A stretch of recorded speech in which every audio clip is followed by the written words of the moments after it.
In today's video, I will be showing you how to use two-part epoxy and mica powder to restore the basin of my bird bath. I've had this artist-made bird bath for over 10 years and I just love it. Unfortunately, the acrylic paint in the basin started peeling off and the concrete started to crack. I needed to do something to stabilize the basin, so I thought of using epoxy. Clear epoxy is pretty boring though, so I learned that artisans use mica powder to add color and sparkle to their creations. So let me show you what I did with my project. The first step of my project is to mask off the areas where I don't want epoxy. In my case, I want the top rim and the interior of the bird bath to be coated with epoxy, but I don't want it to drip down the outside of the basin. I'll link this packet of mica powder in the description.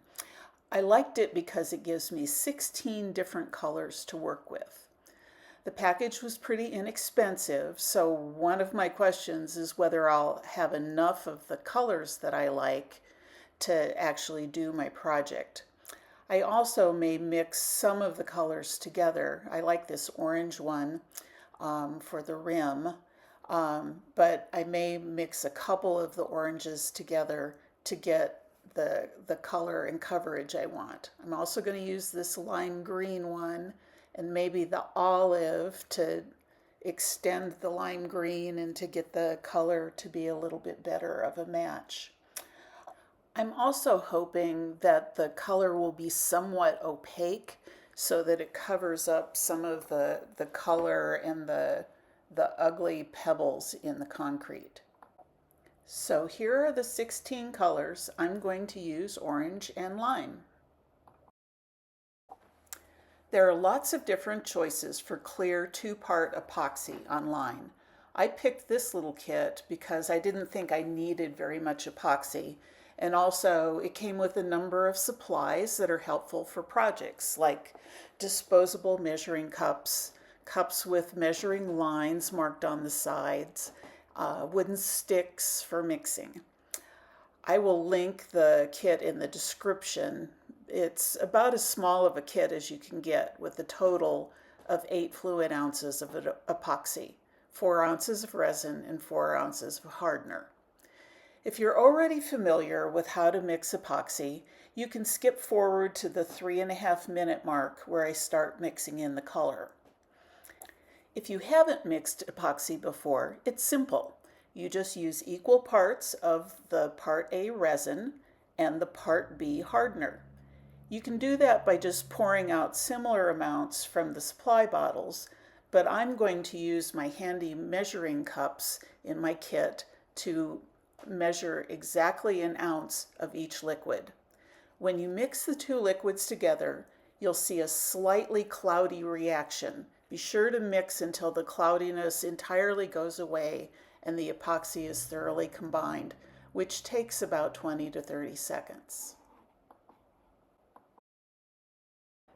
Okay, now comes the fun part. I'm going to use about 1/3 of my orange packet mixed into my 2 ounces of mixed epoxy and see what happens to the color.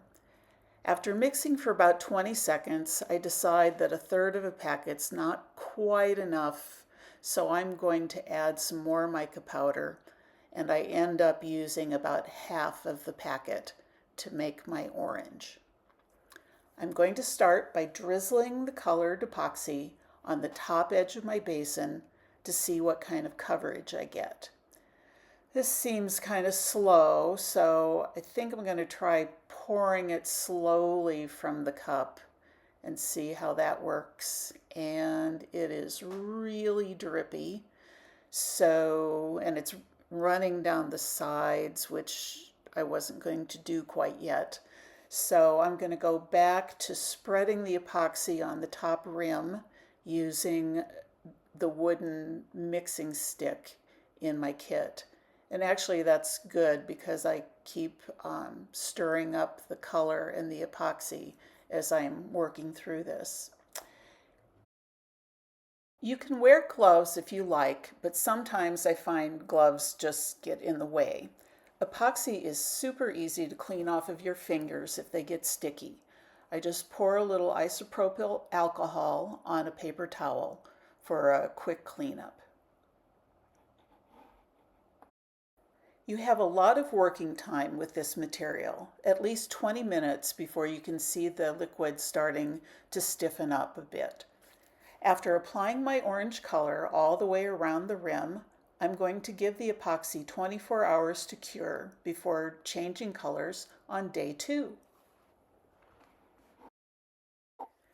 The orange epoxy is completely set now, and I got this interesting chip from the bottom of my mixing cup. You can see that the color is somewhat opaque, but still sparkly. Today's color is going to be Sea Wave Blue, and I'm going to apply it in the bottom of the basin. I apply it near the orange color, but not quite touching, because I've learned that it's self-leveling and fairly runny. Eventually, it will flow up to the orange edge on its own.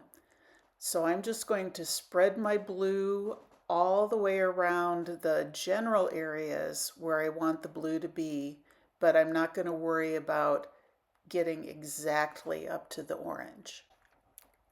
This time I mixed up about half as much epoxy as I did the day before for a total of 1 ounce, because I just didn't need to cover as much surface area. I'm tipping the basin so you can see how the epoxy continues to flow for at least 20 to 30 minutes after applying it.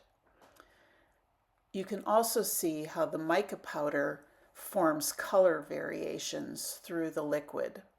I'm going to pull some of the blue epoxy up into the higher edges of my basin, and it will flow back down into it.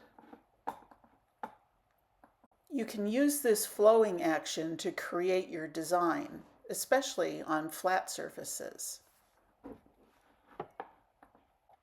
Here we are on day 3, and today's color is green. I decided to mix some olive green into the lime green to see how well the 2 colors blend, and to better match the original acrylic paint. I used 1 ounce of epoxy and about 1/3 of each of the green color packets.